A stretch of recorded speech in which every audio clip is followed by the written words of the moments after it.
Okay, so we can Let's start go ahead. talking. Okay, go ahead, I'm ready. All right, well, tell us about Rotary and Polio Plus. Well, Rotary got involved in the Rotary Plus, let me start over. And go ahead, just keep going, 'cause we'll edit, it's all DVD, so we'll edit it out. Okay, cool. Rotary got involved with a program called Polio Plus back in 1985, and the idea was to eradicate the world of the polio virus. And it's gone on for nearly 20 years now, and Rotary is extremely close to that goal. There's a couple of countries still left that still have outbreaks of the polio virus, and they're hoping by 2005, which is the 100th anniversary of Rotary, to have the polio virus done away with. So it's going to be close. It might not happen then, but if it doesn't happen then, it will happen real close to then. What happens after that? I think the next thing Rotary should start looking at is all of the people who are coming now into their 50s or older, and coming into the post-polio syndrome stage, which the way that works is, if you don't know enough about polio, it's a virus that attacks the neurons in the brain. And what happens when the ones that die off, the ones that are left, take on double duty. And they tend then to burn out faster in life than if they were doing what they're intended to do instead of two different jobs. So you get into your 50s and you start having the symptoms again of polio. And because those neurons start to burn out and die. So there are a bunch of people out there that are going to need different kinds of assistance coping with this onset then of the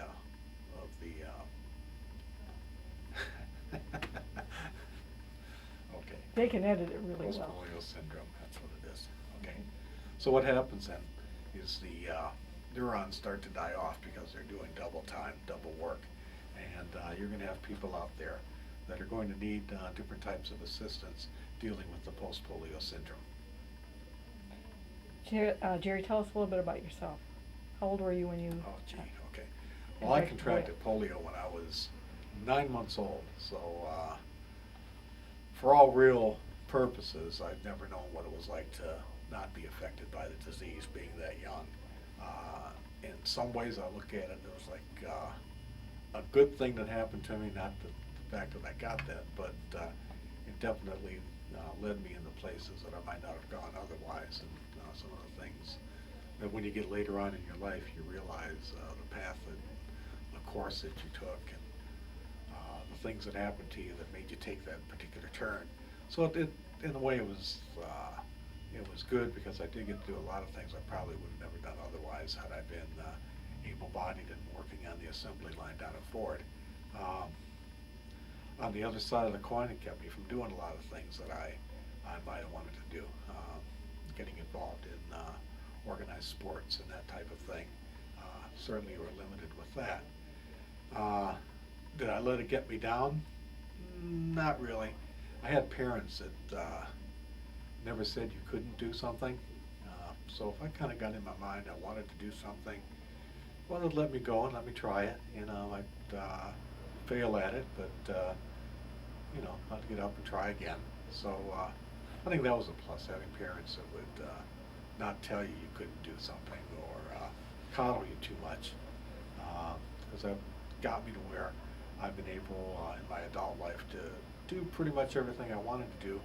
Been able to work all my life, been able to support a family, do all the other things, you know, get married, have kids, do the vacations and everything everybody else wanted to do. And so I don't think in that respect that it was that it bothered me. I imagine there are some people that they let their disability get to them, but in my case it didn't.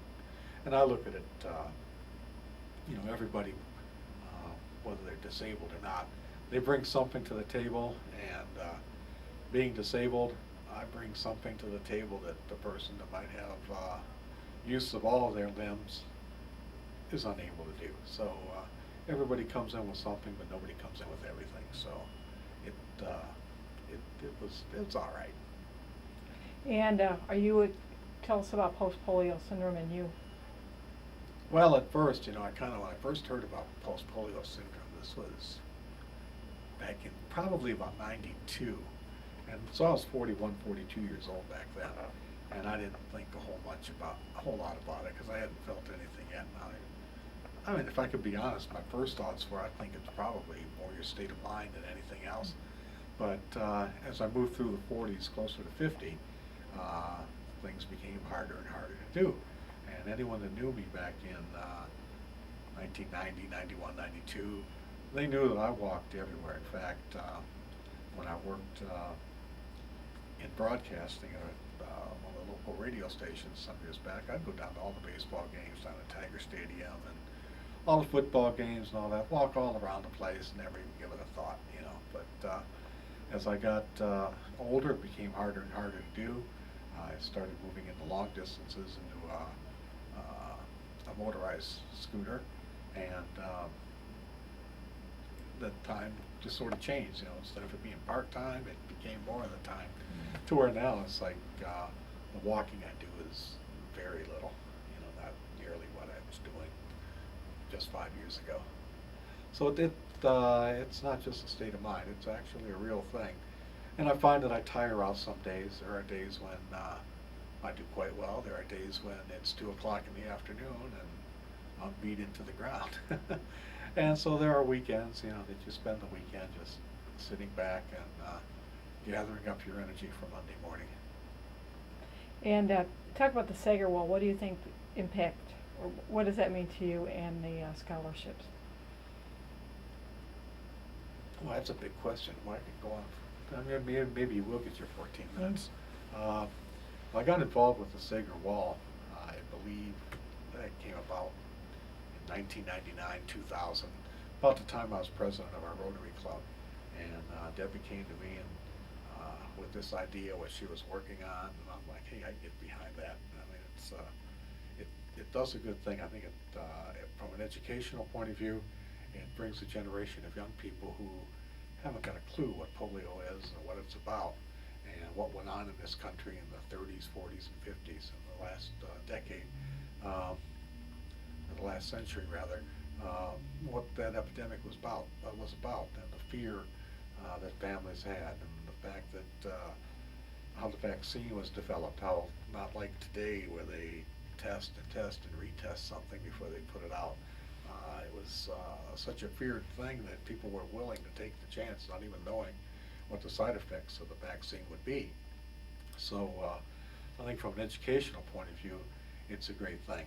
From another angle, being an inspirational point of view, I think probably not a better person could have been picked to be the model, and whose name to go on the wall, Sandra Sagear. I think if she were alive today, I think we'd probably be pretty close friends.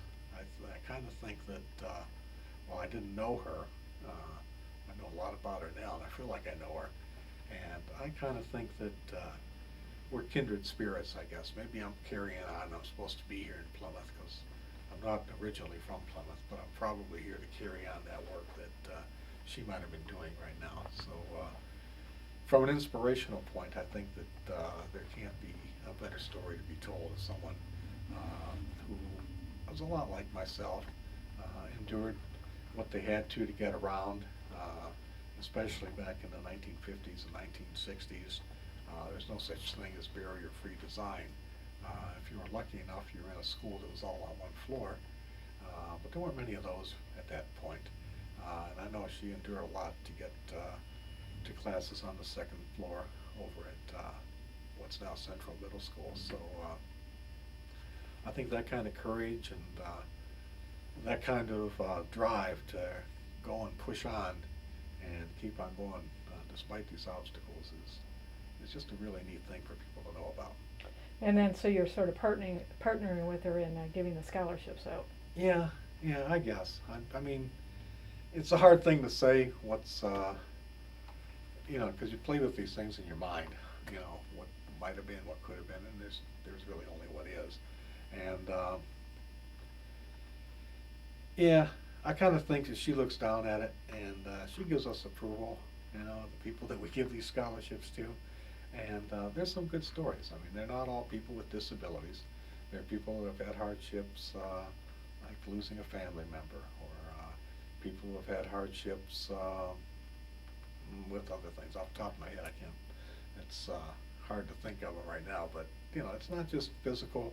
It's people who've had emotional problems, people who have lost loved ones, people who've had financial problems, and it's helping them get a step up and maybe, you know, something they might not otherwise get. Maybe it's a person who had to leave school and had to work, or a person who went back to Starkweather and ended up working full time and still going on and getting that GED, and now wants to go on a little further. So it provides some great opportunities. I think Sandy would be pretty pleased. And last two things, got a couple minutes. Rotary and Louise. Louise Fermin. I had the opportunity to meet Let's Louise. wait till- Sure. Okay. I think you might have another one beep at you. I'll start, and if it starts beeping, we'll just move on. I had the opportunity to meet a young man. Would be 2 years ago now, so well, it would be last year, wouldn't it? Boy, time, you get old, you know, time gets funny. But in 19, how about I start over one more time? See, I knew that was going to 2003. happen. I'll remember the 2003. year. So spring 2003. Right, okay. Actually, could you do me a little favor? Could you like go like a foot this way so you're like directly under that I'm gonna guy? stop that. Sure, you want me to move? Right. Ready to go? Yeah. Okay. In 2003, I had the opportunity to meet a young man, Luis Fermin. He's a young boy, 15 years old, and lives in Peru. He has the notoriety of being the last polio victim in the Americas, so in this hemisphere. And it was quite an emotional thing. I hadn't seen a young person in leg braces and I don't know how many years. It was a childhood thing. And I was asked by Rotary to go to the district conference and sort of do the presentation with Luis and talk to Rotarians about Polio Plus. And I thought, well, this will be pretty easy. I had to be able to do that. So I got there the morning of rehearsal, which was the day before we were doing our program, and Luis came into the room, and it was pretty emotional, and we went through our rehearsal and everything, and I'm like, okay, I'm good, I can do this tomorrow. When he walks across the stage to me, and you know, we talked to Rotarians about it, and of course he can't speak any Spanish, but he knew what amigo was, and I knew what amigo was, so we got along pretty well with just knowing that much. So we got there in front of the lights, in front of all the Rotarians at the district conference, and here comes Luis across the stage, and the emotion like really hit. I mean, if I could tell you, I mean, I'm a pretty strong guy, and I don't really cry a whole lot, you know, I hold that stuff in. But it was tough. Somehow we made it through this 5-minute, 10-minute presentation. And it just was unbelievable. The young man just, you know, won the hearts of all the Rotarians there. He came around for another week. We went around and visited Rotary clubs. So it's quite an emotional thing, and it was just to see that he represented the last case of polio in the Americas, and I know there's not going to be any more in this part of the world. I know the promise is there that there won't be any more in the entire world. It was just remarkable. It's probably one of the highlights of my life. I mean, I've done a few things that are kind of neat, but I think that was probably one of the neatest things because it sort of gave me some, you know, finalized things. It gave me some finality. And I think when we hit that goal of no more polio in the world, that'll just close the books, and I'll kind of feel like, yeah, I was here for a reason. I got to be a part of the end of something that was really a critical chapter in the history of mankind. Are we done with time? Yeah. Anything else? Oh, do you have any more time? Well, there's 38 minutes left. Oh, I'm sorry, I thought you said there was 14. Do you want to say anything about Rotary? Our Rotary? About Rotary? Or our club, Our maybe? club or anything? Okay, well, I don't know, folks, what do you know about Rotary? Let me think for a minute. Well, maybe just what do you think? Yeah, I can talk about Rotary. Maybe, and maybe their involvement with the Yeah. scholarships and then, or Yeah. anything else that you want to add? Okay.